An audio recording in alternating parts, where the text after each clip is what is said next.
Okay, once again, welcome. My name is Kate Brock. I'm the Executive Director for the Community Education Center of Elk-Cameron counties. And we create programs that particularly help students like yourselves to explore careers, explore career pathways, different industries. Today's session as part of the high school career fair events is to provide you with an opportunity to gain more insight and exposure into two very different fields. One is as an environmental education specialist, and maybe a couple of other careers within a state park system, as well as careers in pharmacy with a pharmacy director. So our two career speakers today are Kim Lott, she's the environmental education specialist for Cinemahoning State Park, and Gary Malacarnege. I should have asked you. Malacarnege, it's a tough one. Is the pharmacy director for UPMC Cole. So just a quick hand show. How many of you have been to Cinemahoning State Park? Almost everybody. Very good. Okay. And how about how many of you have been to UPMC Cole? Hopefully nobody. They're young. Right. A few reluctant hands, but hopefully it was a good experience. So, all right. So, I'll first, we're going to just kind of do a back and forth to keep you guys engaged with these two very different careers. First thing we ask our guest speakers to share with us is their personal career pathway story. So, think about where you guys were, Gary and Kim, in 12th grade, sitting in high school, thinking, where were you going from there? Where did you want to go? And what kind of happened in between? And how did you get to where you are today? Go ahead, Kim. Okay, I can start with that. So I grew up on a farm, grew up actually on an apple farm in Adams County, Pennsylvania. So I am originally from Pennsylvania. Spent a lot of time in the outdoors, especially on the farm and in the forest and the woods behind our house. I knew I always wanted to do something with the outdoors, and I thought I wanted to do something with agriculture. So I was very active, like in 4-H and FFA and that sort of thing. I knew that I wanted entomology, which is the study of insects, but I wasn't sure where I wanted to go with that. So that's where I was in high school. I went to college at Penn State University and majored in entomology, which is in the College of Agriculture, which exposed me to lots of different areas of agriculture. So I'm not sure how far forward you want me to go, but I did have another career before I had this one, but it wasn't a really good fit. So I did change careers when I was in my 30s. So we can talk about that a little bit longer, a little bit later. How do you want to do that, Mrs. Brock? So. Oh, you're muted. Yep. Well, I think it's okay. Talk about this is your career pathway story. So if you want to, so I went to college, majored in entomology, which is the study of insects. Yes. Now it sounds a little bit strange, but when I was growing up, I knew at least 6 different entomologists. There was an entomology research center in the town where I grew up. I knew different people that had their PhDs in entomology. Spent a lot of time in the orchards. So really I wanted to work with integrated pest management, which is helping farmers understand the role of natural and biological controls rather than just going out and spraying insecticides and pesticides all over the orchards. How can we work with nature to help protect the crops while improving the environment? So while I was in college, when I figured out that that's the direction I wanted to go, I started taking more environmental classes, but still with the mind. When I graduated from college, I got a job with Rutgers University. So yes, I did leave my rural part of Pennsylvania. I went to New Jersey for 6 years and I worked with Rutgers University Extension Service. And that's what I got to do. I visited all kinds of different farms out in New Jersey, went to the apple farms, the peach farms.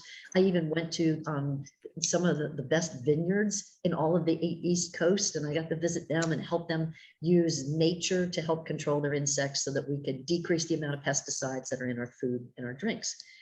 interesting, but I found through that job that I wasn't really cut out for commercial agriculture and the stresses that go with that. I mean, farming is tight. I mean, every dollar they spend means there's another dollar that they're not using to buy clothes for their kids or food. And it really is really tight, very competitive business. And I realized I just didn't have the heart for that. I like the education side of my job. I like talking to the farmers about the insects, about nature, about environment. And I found that communicating with people was probably more my forte than making those life and death business decisions. So I found that that wasn't the right career for me. So I moved back home, and eventually I found this job through other activities. And I'll talk to you more about some of those. That's interesting. Interesting. Well, I think back, boy, and it was a long time ago when I was in high school, but I think back to when I was in high school, I really at that time had a real knack or a real interest in chemistry, biology. And I had actually thought about becoming a veterinarian at one point, but I was really interested in becoming a physician, actually, when I first got out of high school. I went to undergraduate school at Duquesne University in Pittsburgh, and in my second year at Duquesne, I decided that I was much more interested in the medical, clinical medicine side than I was in the diagnostic and office and things like that. I also at the time had a good friend who was a pharmacist in Ridgeway, which is where I'm originally from, and had spent some time in the drugstore there with them, and that really piqued my curiosity. So I switched my major at Duquesne from pre-med to pharmacy, and graduated from there, and actually began my career as a retail pharmacist at a local pharmacy in Johnsonburg. Worked there for 3 years, and kind of decided that I really wasn't using the knowledge and the clinical training that I had received in school. And I really wanted to, to work closer with doctors, nurses, patients.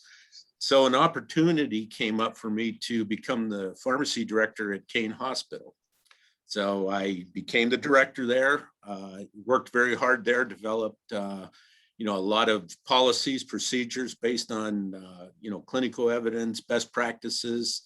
And at the time, I really was seeking more knowledge. And it was probably about 10 years after I graduated from Duquesne that I decided to go back to school. So took some time off, went to Florida, and at the University of Florida, I got my doctorate degree. So came back with much more knowledge as far as treating patients clinically, monitoring patients, looking at their drug therapies, making recommendations to providers and nurses and things like that. And then also on the administrative side, being a director, not only did I get to work as a pharmacist and do clinical, but I'm also responsible for policies, procedures, my staff. Right now I have a staff of 11 that work under me, budgeting, just a lot of things that you would never think of that a pharmacist would be doing. So a lot of accounting things, a lot of administrative things. And I spent 16 years in Kane as a director. I was in Bradford at the hospital there for 10 years as a director. And then an opportunity came here at UPMC Cole, and I became the director here 11 years ago. And I can tell you, I never regretted the path that I've taken. I love what I do. I love working with providers, nurses, patients. Nothing makes you feel better than when you can help a patient, help a provider through a tough case, or help a nurse through a situation. And that's my story pretty much. That's great. Thank you, Gary.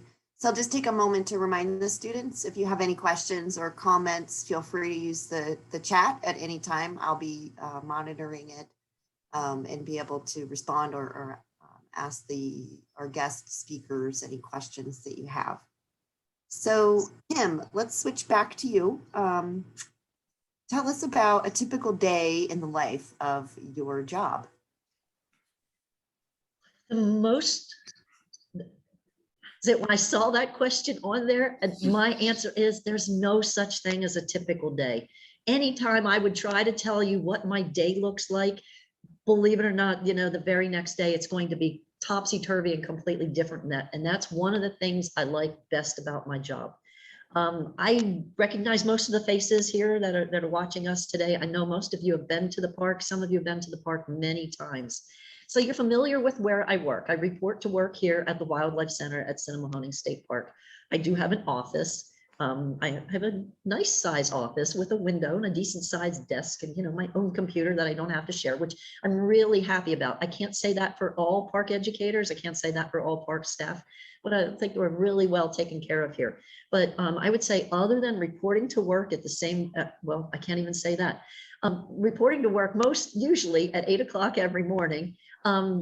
Other than that, I come here, I check my email, and then my day gets topsy-turvy. So I spend probably half of my week planning my programs, half of my week presenting programs. So my job as an environmental educator, I prepare, present, and coordinate programs for not just school groups, so school field trips like you guys have all been here. It would also be for the public. So I do programs for senior centers. I do programs for scouts, for preschoolers. I do programs in the campground, and I don't know who's going to come to show up for it. I do walks, I do PowerPoints, I do pontoon boat tours. Sometimes I get paid to tell really bad jokes while I'm giving pontoon boat rides. So I'm really a wide range of things. But the thing that all of those have in common, or two things. One, they all take a lot of planning. I may sound like I'm just talking off the top of my head, but a lot of that takes a lot of research, a lot of planning. You prepare the PowerPoints, you prepare the talks. You guys have all given oral reports at school. Even if you find that the topic that you have, you're very interested in, you have to put the time into it. So that's what I do for about half of my week is prepare. The other thing that everything kind of ties everything together, it's all environmental based. DCNR is Department of Conservation and Natural Resources. So we conserve and sustain the natural resources, not just for today's generation, but also for future generations. And we want them to both use them and enjoy them. State Parks focuses on environmental education and outdoor recreation. So that's why I love my job the most. So typical day, no such thing, but it may include such things as checking my email, writing reports. Yes, answering public questions. I have to answer the telephone. Sometimes I'm working the front desk. You come here to buy a hoodie, I might be the person who does your sale. So I have to stay flexible and help out anywhere. Staying flexible means if one of the flower gardens needs to be weeded, guess who does it? That may be my job on some days. If the pontoon boat needs to have its battery pulled and replaced, that might be my job. So I never know exactly what I'm going to do from one day to the next, but it all is all centered around environmental education and outdoor recreation. So again, hikes, boating, school programs, PowerPoints, all of that, setting up displays in the Wildlife Center, all of that is part of my job. Yeah, my job is pretty awesome. It's really amazing, and I really feel lucky to be here. Go ahead, Gary. It's not a competition, remember. Oh, I know. Don't have to include My day, pontoon. I can honestly say kind of the same thing as Kim. Every day is different. In healthcare, that's just the way it is. Every patient's different. Every situation's different. My typical day starts real early in the morning. I'm usually here by 6 or 6:30 in the morning. The first thing I do when I get here is I check all my emails, all my voice messages, which sometimes takes me, the first half hour of the day to get through. What I usually do then is my office is not actually in the pharmacy. It's around the corner from the pharmacy inside our OB and nursery unit here. So I usually make a trip over to the pharmacy, check on my staff, see how everything is, get from them any issues or things that happened overnight or that are going on that morning that we need to address. I can tell you there's always fires to put out almost every day. Some of them are very small. Sometimes they're a little bigger. But once I get that, my day starts, and I start addressing those issues, those problems. I come back to my office.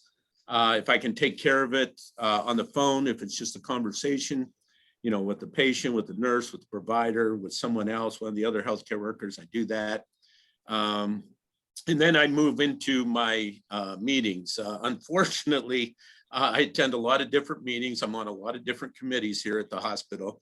And that's because I'm the director. As a pharmacist, you would just be, and I do staff some days in the pharmacy because I only have so many pharmacists. I have 5 pharmacists. One of them's off. I may be staffing in the pharmacy. So that looks a little bit different than me with my administrative hat on. So I attend all my meetings. I do try to check in on the pharmacy from time to time throughout the day, report back to them. We have monthly staff meetings. We have daily huddles just to keep everybody up to date with what's going on. As far as if I'm staffing, which I was doing this morning, we start at 7 a.m. First thing we do is we have a lot of reports that print out for us first thing in the morning. And those reports provide me with the names of patients that I need to monitor and look at for that day. We adjust drugs based on their kidney function. Some people's kidney function is not as good. You have to readjust the doses. We look at patients who are on anticoagulants, which are drugs used to thin your blood, to make sure that those lab values are in range so that they don't bleed. We look at antibiotics to make sure that patients who are in with infections are on the right antibiotic for the bug that we find growing in them, wherever that may be. If it's in their lungs, if it's a cellulitis, different things like that. We also verify all of the provider orders, which is a task in and of itself. It's amazing, people think that, providers are foolproof, and when they put an order in that, everything's perfect, and but they mess up once in a while, and they might not put the right strength in. They might put the wrong dose in. They might put the wrong frequency in. So that's our job. We're the drug experts. So we're constantly on the phone, talking with providers. Just making sure that we are providing our patients with safe and effective therapy. And as the day goes on, there's other tasks that are carried out by pharmacy technicians, which are also, part of the pharmacy team here at the hospital. They do things like stock our automated dispensing cabinets. They mix the IVs so the pharmacist can check them. They do out-date inspections of drugs throughout the whole hospital. There's just a lot of different tasks that they carry out that a pharmacist really doesn't need to carry out, even though the pharmacist will always provide a final check on all of those. So it's a busy day. I can honestly say my day goes very, very fast.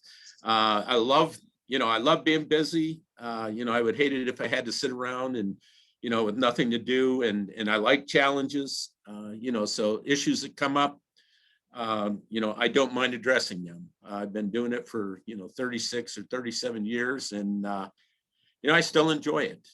Does it get stressful? Yeah, there's days it gets real stressful. And I'm sure Kim can tell you the same thing.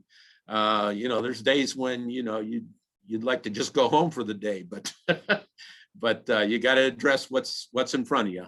And I think that's probably in any job nowadays. Most companies now, and hospitals are no different than any other company. People are doing more with less. So as people retire or as healthcare changes, more tasks get added on, more professional responsibilities get added on. And, but I enjoy all those challenges and all those responsibilities. Okay, great. Thank you, Kim and Gary. I heard a couple themes. We were kind of joking about how very different your careers are, but obviously there is one thing in common: science. I mean, you were both interested in science to begin with, but you just kind of ended up, in different little aspects of it. And so I think, that's one thing I'd like to say to all students. I'm fascinated by people's career pathway stories, because it's never a clear, straight line from here to here. There's always some weaving in and out, some spinning, moving over, moving down, moving up.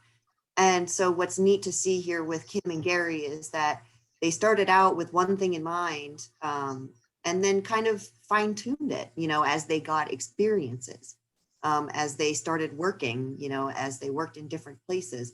So career exploration isn't something that you do from 10th through 12th grade and then go to college and you're done. It's gonna happen every day on the job. You're gonna learn something with every different employer or every different environment that you work in. So definitely like to share that information with you guys or point that out before you head off to your next step, that it's okay if you change your mind and you go a different direction, or if you fine tune it.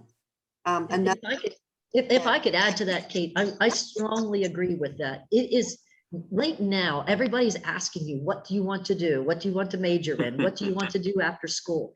But I would rather have you look at at the rest of the 12th grade year, or the next 4, 5, 6, 7, 8 years. It's the time for asking questions, not having all the answers. Stay open, keep your ears open. If you're at a job and you're finding out that you love talking to your friend about their job, you find out a little bit more about that. Now is the time to ask questions. Now is not the time to have all of the answers. So just stay flexible, keep asking more questions. So I do feel that that's the best way to find the best fit for yourself. Yeah, exactly. And just to kind of expound on, I couldn't agree more, Kim. Everybody wants to make that decision, and sometimes things change when you get to that first year of college or that second year of college. Your interests might even change, somewhat. But the most important thing is don't lock yourself into something just because you think you made a decision and that's what you have to do. Once you get all of that education done, you're going to be working for a lot of years. I've been doing this for 36 years, and if you're going to do something for that long, you better like what you're doing. I can't imagine, having to go to a job every day that, I just hated walking through the door. So don't lock yourself in. I totally agree with that too. They say you found the right career for yourself if you would actually do in your free time, when you're not getting paid for it, what you do when you're at work. And so, is that true? Do I go for walks? Do I drive boats whenever I'm not at work? Absolutely. Do I spend time in the outdoors listening to birds? Yes, that is what I really enjoy doing. So I feel fortunate that I found this job, but I didn't find it right away. Again, I was 39 when I first started working for Pennsylvania State Parks. Wait, I didn't tell you how many years I've been working here, have I? Because now you know exactly how old I am. So don't do that math, not math class. So, but I've been here since I was 39. That means up until age of 39, from time I graduated at 18 until I was 39 years old, I made the wrong choice. But I could look at it was the wrong career choice, or I can look at it as I spent 21 years learning, asking questions, and trying to figure out what I wanted to do.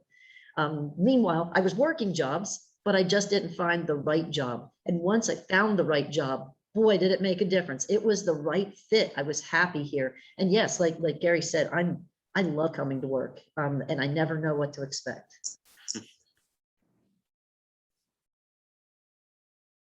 that's great. Another thing that I've heard, or that I'm glad a couple of you both mentioned, was doing something different too. So Kim mentioned that if the flower bed needs weeded and she walks by and sees it, she might just, stop and weed the flower garden that day. I mean, she's working in a state park, and everybody that works there wants to make it feel beautiful. And so there are things that aren't part of her job description that she's going to do just because she sees it. And Gary mentioned that, if he's short on a pharmacist well, he's not going to be doing that every day, sorting out pills. If he needs to step in and do it. So just because he's got a more prestigious title doesn't mean he's above. And one thing I remember several years ago, and I heard an employer say that their definition of, what is a work ethic? And that employer's answer was, you see work and you do it. So, in my office, even though I'm the executive director, if the copier is out of paper, I'm going to put paper in the copier. You're not going to wait for the person whose, job is to manage the copier to do it. You just do it when you need to get the work done. Let's see. You guys have given some really good advice. Any other comments or suggestions, thoughts for these students? We have just a few more minutes. There is one student, I will say, that is going into healthcare, and there is one student that is going into environmental studies. So you guys have a good audience here. One of the questions you asked is what advice would you give them?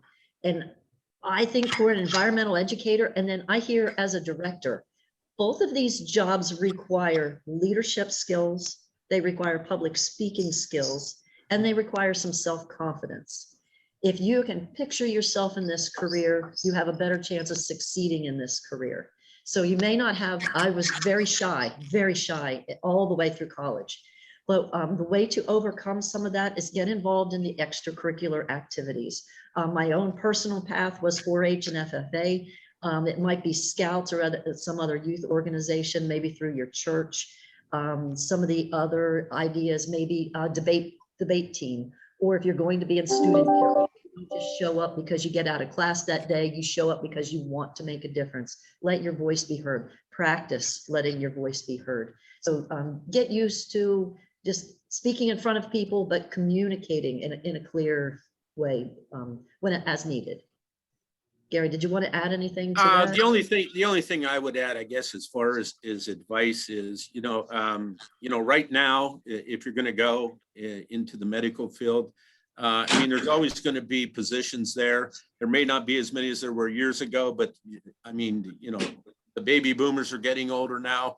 More people are going to need medical care. So whether you want to be a pharmacist, a nurse, a radiology technician, a lab technician, I mean, there's always going to be jobs out there. You may have to travel. You might not be able to find something in a local area, but I can tell you most of my staff here is local. I don't really have anyone that's, from outside of the area. So, they all wanted to come back here just like I did, and they were able to come back and find a job. Persevere, once you get that job, if you really want to do a good job, like Kim said, if there's work that needs done, do it. I've taken patients to the bathroom, and I'm a pharmacist, because the nurse was too busy. Sometimes you just got to do what you got to do. Don't be shy. People are counting on you, especially as a pharmacist, you're a drug expert. So, when the doctor calls and the nurse calls, you need to be,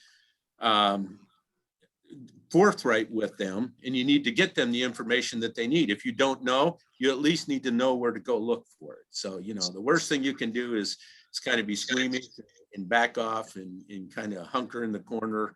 No, you need to be positive. You need to communicate, like Kim said, and you need to really keep in mind that the one thing I always keep in mind is, what if that was my wife or my mother or one of my kids, that they just called about. And that really puts it in perspective. It makes it more personal. Excellent. Okay. Any questions, comments from the students? You guys want to hear more from Kim or Gary, or if you want to, do a volunteer experience with them or check into maybe some open positions this summer with their organizations, just ask Mrs. Kopp, and she knows how to reach out to us and get you in contact with them. So, so that's it for us today. Thank you very much, Kim. Thank you also to Gary for taking time out of your very busy days to talk to us. I can tell that you enjoy talking to the students and enjoy sharing your wisdom. So hopefully we'll see you again. Thank you for having us. Thank you. Thank you.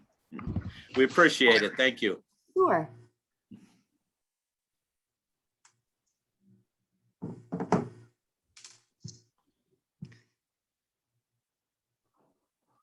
Thank you for inviting me. Yes, you're welcome, Kim. Thank you very much. I'm going to be back in touch with you with some follow-up stuff. Okay, that sounds great. Thank you. All right. Yep. Hi, Tammy. Welcome. Hi.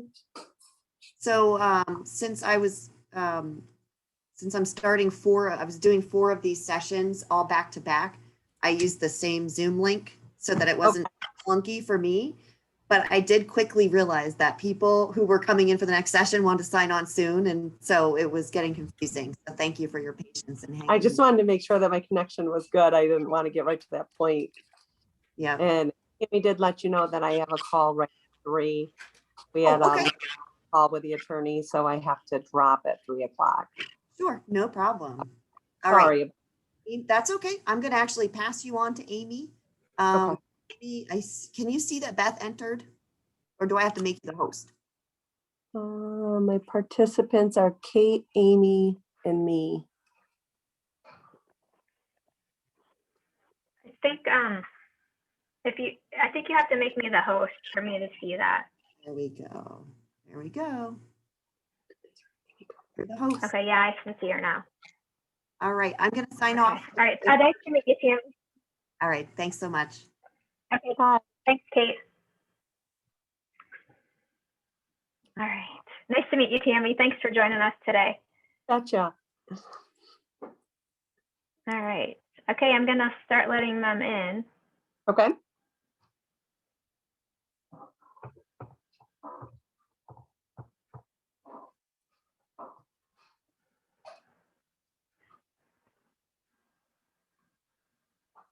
And I don't know if we're just gonna see the class or if they're gonna log on individually.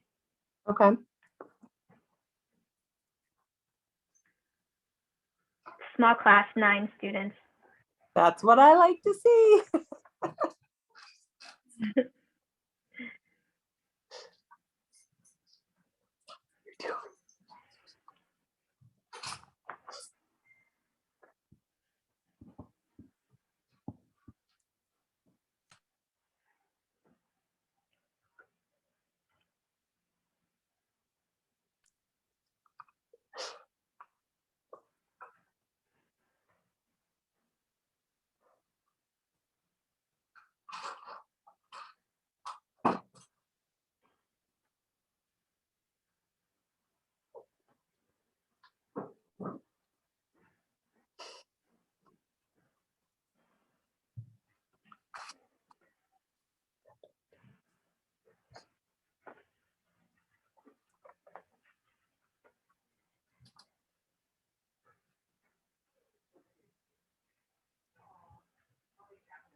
I think they're just doing a class change.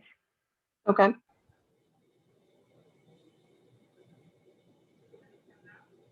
There we go. Good afternoon. Hi, Amy. Can you hear us okay? Yep, I can hear you. We are ready whenever you are. Okay. I do have a Devon Strike trying to join, but it doesn't look like they're joining in. Yeah, he's sitting in class. I told the kids that if they were sitting in class, they didn't have to join the Zoom. So he just. Okay, I just didn't know if it was a home student or not. He's sitting here in front of me. Okay. All right. Very good. All right. All right. Good afternoon, students. Welcome to our career day. We are recording the session, and I'm Amy Good from the Community Education Center. I create programs to help you with career exploration. And today's session is to provide you an opportunity to gain more insight and exposure in the field of TV cable. So our guest today is Tammy Boyd. She's Human Resources and Payroll with Zito Media. So welcome, Tammy. Thank you. Hi, class. So Wave. just wave. There you go. So we'll start by asking you some questions, and then I'll have the students, we'll see if they have any questions for you. Sounds good. So do you want to just start by introducing us, telling us about yourself, thinking back to in high school, where your mind was, and, how your career path evolved over time? Okay. So it might be easy because I have a senior in school right now. So we've been reminiscing. So my name is Tammy Boyd. I'm originally from Portville, New York. So when I graduated high school, which is a long time ago, I decided that I wanted to be a secretary. I thought it was going to be exciting to be, part of the owner of the company in my mind there. I was making sure everybody got to where they needed to be. I was organized. I just thought it was my go-to job. So back then they do have an executive secretarial course that you can take at Alfred State College. So from high school, I did go to Alfred State College, got the associate degree, and then thought afterwards, maybe this isn't what I want to do, wait on people and answer all their questions. So I decided to broaden it a little bit, and I went for business administration. So I got a second associate degree at Alfred, and then I continued on to Oswego State University for a bachelor's degree in business. Now, did you specialize in human resources, or did you just kind of fall into that? Well, that's the funny thing. I thought I wanted to do accounting. So I started out my career in accounts receivable. I like numbers. I like trying to figure out why 1 + 1 does not equal 3, but the system is telling me it does. So I went into accounts receivable. I then went into billing. And then I went back and became a supervisor of the accounts receivable team that took me through a few years. And then I went into accounting because I thought maybe I really do like accounting, but that was definitely not my forte. And then I was requested to come here and work for Zito Media and do human resources and payroll that I had no background in. And I knew a job could be learned. I just didn't know it yet. So it kind of is a step-by-step learning progress for me, but I enjoy it a lot. And how long have you been with Zito? So I have been here since September of 2018. Okay, all right. So a couple years under my belt. It's getting better. So what do you enjoy about it? I am a people person. I enjoy helping people. We have a employee list of 350 employees all over the country. So we're in 21 different states. Things are always changing. People always need something. So back to my secretarial, I guess I am still listening to people and helping them, but at a different level. So do you have to do the hiring for all of those locations? So we actually have a recruiter that works underneath me, or with me, I should say. Her name is Tammy Van Scooter. So she'll bring the employees on and get all of their new hire paperwork done, and then push them over to payroll where they come to me. Right. But yes, we do A lot have of one. employees. We have one person hiring all locations. Wow, that's quite a job. So what are like some of the challenges then that you face? A big challenge is that we are in 21 different states, and there are different laws for every single state.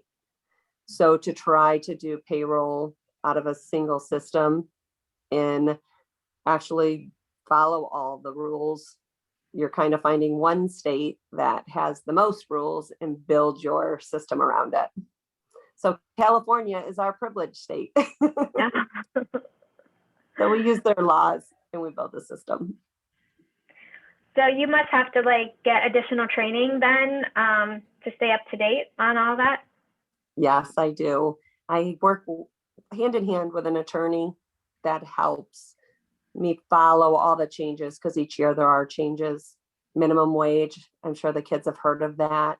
It changes yearly for some states.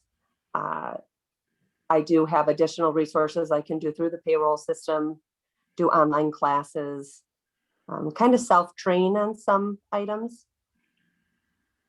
Okay. Kind of learn. So do you get to travel at all then for your job to the other locations? Luckily, no. My prior job, when I was in accounts receivable and billing, I did travel. I've traveled to Colorado and Texas frequently, and they are all-day travels. So they are long days. And obvious, if you're traveling, you're training. So those days are longer than your 8 to 5. So by the time you get back, you need a vacation from your work trip. So I do not mind that I do not travel in this one. Yes, I had a gentleman yesterday say that the traveling wasn't as exciting as everyone thinks it is. Oh, beds are not comfortable, pillows are not comfortable. So what do you think about like the future outlook for like a job in HR? How does So that look in the future? I think the future, it's only going to grow. I think if a company is opened, you're always going to have a payroll or a human resource department. So job security is big. When I was looking at the average rates of paid salaries, they were 45,000 for a payroll administrator and 51,000 for an HR administrator. So I think that is a good salary. Yeah, that's very good. Very good.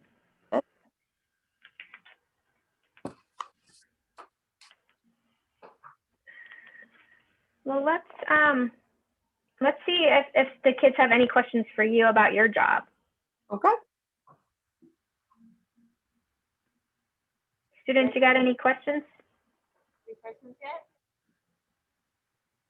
Now I'm seeing a lot of head shaking. Okay. So how about, do we want to like switch gears and have you tell us, you know, about some other jobs that go on at Zito that students might want to learn a little bit more about? So we do have, I know when we were looking at some of the items, it was talking about different jobs that would relate to my job. Great. So you could go into like the tax department and file all the payroll taxes and the business taxes if you like math. We also have the billing and accounts receivable. So bills have to go out the door for people that are using our services. We also have a technical support that you could go the direction of internet or IT for the internet that's being used at the location that we're working at, as well as technicians that are going out and providing or setting up the services for individual customers. Okay. All right. So what kind of, and you mentioned math, are there other, you know, classes or skills that, you know, students could focus on in high school that would help in this career? I had a couple classes I think would be really important for kids that are in school today. Any type of Microsoft Office programs, Excel, Access, Outlook, just the basics, just to know the basics getting out of school is going to help them through their college careers as well as their work careers. Also, any type of typing that would make your life a lot easier when you get into college and have to write papers. And any general math or general accounting courses, those courses in itself can help you with day-to-day life, such as balancing a checkbook or taking out a loan, understanding the interest rates. You'd be surprised how many adults that cannot balance a checkbook. So you need to know how much money you have, so you know how much you can spend. Those are some key courses that I thought. Yeah, those sound great. How would someone entering this career, you know, stand out from the crowd? So I think a person needs to have the mindset of the career. So if you're going to work with people, you have to be a people person. You have to be able to talk to people you don't know. You have to be able to listen and not judge and not have conversations with your friends about what you learned in your office today, because confidentiality is huge. Yeah, that's definitely something to point out in it when you're in HR.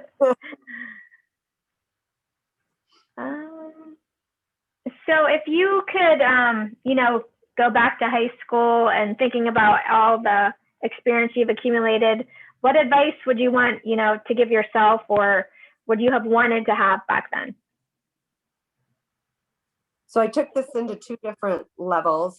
My thought was, when you start your first job and they give you the ability to do a 401k and you have no idea what a 401k means, make sure you find out and get involved.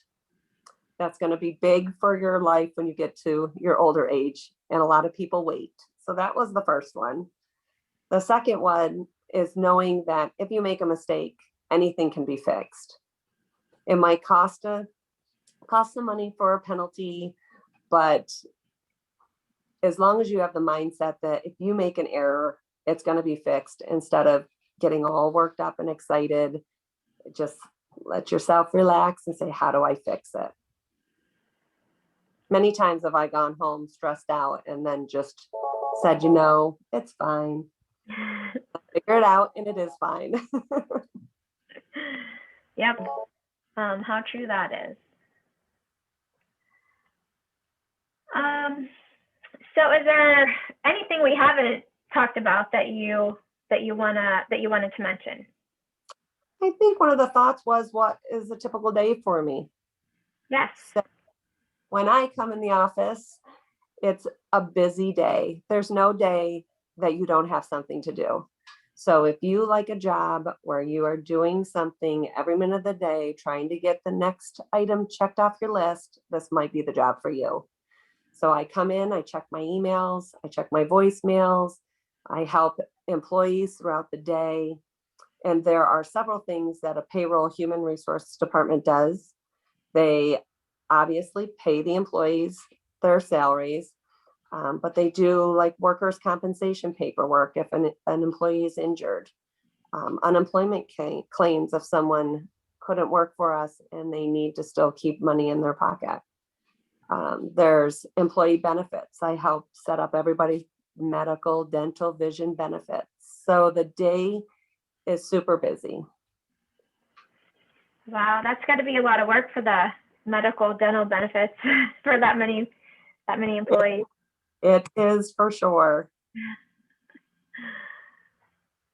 And like your work environment is pretty much you're on your own, like pretty much by yourself. Do you have some other HR assistants? So I do have one assistant that helps me with mostly the new hires, bringing them on the payroll system, getting them set up. She also is my backup if I need a day off, and we have to still pay our employees on time. So just me and another person. And then obviously the recruiter will step in and help majority of getting everybody set up. Well, that's good. All right. I don't think I have any other questions. Did I miss anything? Anything else that you had wanted to address? I think I had some advice. My advice was to be able to be open-minded to other individuals' points of views and be able to listen and not judge others. Very good advice. Very good. So, Mrs. Trenzo, do the kids have any final questions? Do you have any questions or any questions on your papers that did not get an answer to? No, again, silence. It's like crickets around here. All right. Well, I know that Tammy has to get off to a meeting. So if there's no questions, I think we'll just end the session. And I want to thank you for joining us today. You are more than welcome anytime. Yes, thank you. All right. Thank you. Thank you. Have a great day, kids. You too. Bye.